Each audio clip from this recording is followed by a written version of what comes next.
സിദ്ധാർത്ഥന് അവസാനത്തെ മുന്നറിയിപ്പുമായി സുമിത്ര. കേണത്താണ് സിദ്ധാർത്ഥൻ.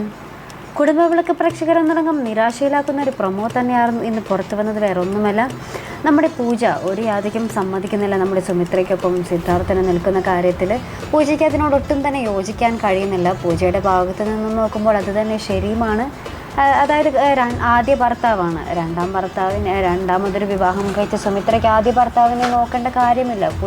ആദ്യ ഭർത്താവിനെ എന്താ പറയുക, വീട്ടിൽ കൊണ്ടുവന്ന് നിർത്തേണ്ട ആവശ്യവുമില്ല. പക്ഷേ സുമിത്രയ്ക്ക് സരസ്വതി അമ്മയോട് മറുത്ത് പറയാനും സാധിക്കുന്നില്ല. അതാണ് അവിടെ സംഭവിക്കുന്നത്. എന്തായാലും നമ്മുടെ സുമിത്ര കഴിയുന്നതും ഇങ്ങനെ പറഞ്ഞു നോക്കുന്നുണ്ട് എത്രയും വേഗം ഇവിടെ നിന്ന് മാറണം എന്നൊക്കെ. പക്ഷേ സിദ്ധാർത്ഥൻ എന്തൊക്കെയോ തീരുമാനിച്ചുറപ്പിച്ച ഭാവത്തിലാണ് താനും. നമ്മുടെ PAനെ വിളിച്ചിട്ട് പറയുന്നുണ്ട് അനിരുദ്ധിനെ വിളിക്കണം, എത്രയും വേഗം അവനെ വിളിച്ചിട്ട് ഇങ്ങോട്ട് വരാൻ പറയണം എന്നൊക്കെ നമ്മുടെ സിദ്ധാർത്ഥൻ ആ PAനോട് പറയുന്ന രംഗം നമുക്ക് പ്രൊമോയ്ക്ക് ആദ്യം കാണുവാൻ സാധിക്കുന്നുണ്ട്. ശേഷം നമ്മുടെ അപ്പുവും ദീപുവും ഒക്കെ നമ്മുടെ സിദ്ധാർത്ഥനെ കാണാൻ വേണ്ടി സുമിത്രയുടെ വീട്ടിലേക്ക് വരുന്ന ആ രംഗം തന്നെയാണ് നമുക്ക് കാണുവാൻ സാധിക്കുന്നത്. അപ്പോൾ ഇത് കണ്ട് നമ്മുടെ പൂജയ്ക്ക് ചെറുതായിട്ടൊരു ഷോക്ക് തന്നെയായെന്ന് വേണം പറയാനെന്ന് വെച്ചാൽ, ഇയാളെ കാണാൻ ഇവർ ഇങ്ങോട്ട് വരേണ്ട കാര്യമുണ്ടോ എന്നുള്ള രീതിയിൽ നമ്മുടെ പൂജയുടെ ഒരു നോട്ടവും നമുക്ക് പ്രൊമോയിൽ കാണുവാൻ സാധിക്കും. ശേഷം നമ്മുടെ രഞ്ജിത രണ്ടും കൽപ്പിച്ച് തന്നെയാണ്, വേറൊന്നുമല്ല, ഇപ്പോൾ അവിടെ പൂജ ഒറ്റപ്പെട്ട് നിൽക്കുകയാണെന്ന് രഞ്ജിതയ്ക്ക് ഉറപ്പായെന്ന് വെച്ചാൽ ബാക്കി എല്ലാവരും ഒറ്റക്കെട്ട് പൂജ മാത്രമാണല്ലോ ഇപ്പോൾ പുറത്തൊരു ആളായിട്ട് അവിടെ ഉള്ളത്. അപ്പോൾ പൂജയ്ക്ക് എന്തായാലും മനസ്സുകൊണ്ടൊരു ഒറ്റപ്പെടൽ ഉണ്ടാകും.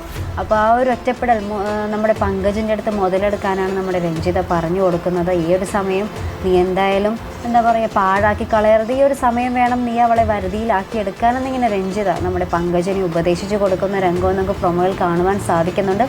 അപ്പോൾ എന്തായാലും നമ്മുടെ സിദ്ധാർത്ഥൻ ഇനി സിദ്ധാർത്ഥനെ പടിയിറക്കുമോ, അല്ലെങ്കിൽ ഇനി അനിരുദ്ധനും കൂടി വരുമ്പോഴേക്കും മകനും അച്ഛനും എല്ലാം കൂടി വരുമ്പോഴേക്കും സുമിത്രയുടെ മനസ്സ് മാറുമോ, അവിടെ പൂജ ഇതുപോലെ ഒറ്റപ്പെടുമോ, അല്ലെങ്കിൽ പൂജ ഇനി ഈ ഒറ്റപ്പെടുന്ന പേരിൽ നമ്മുടെ പങ്കുജുമായിട്ട് ഇനി കൂടുതൽ അടുക്കുമോ എന്നൊക്കെ നമുക്ക് കണ്ടു തന്നെ അറിയേണ്ടിയിരിക്കുന്നു. എന്തായാലും വളരെ സംഘർഷഭരിതമായ മുഹൂർത്തങ്ങളിലേക്ക് പ്രേക്ഷകർ കാണാൻ ആഗ്രഹിക്കുന്ന ആ കുറേ മുഹൂർത്തങ്ങളിലേക്ക് തന്നെയാണ് കുടുംബവിളക്കിനി വരാൻ പോകുന്നത്. അച്ഛനും അമ്മയും മകനും ഒക്കെ ഒന്നിക്കുന്ന രംഗങ്ങളായിരിക്കുമോ ഇനി വരാൻ പോകുന്നത് എന്നൊക്കെ നമുക്ക് കണ്ടു തന്നെ അറിയേണ്ടിയിരിക്കുന്നു. അപ്പോൾ ഇതുപോലുള്ള പ്രൊമോ റിവ്യൂസിനും എപ്പിസോഡ് റിവ്യൂസിനും ഒക്കെ നിങ്ങൾ മറക്കാതെ ചാനൽ സബ്സ്ക്രൈബ് ചെയ്യുക. അടുത്തൊരു വീഡിയോയുമായി വരുന്നത് വരയ്ക്കും ബൈ.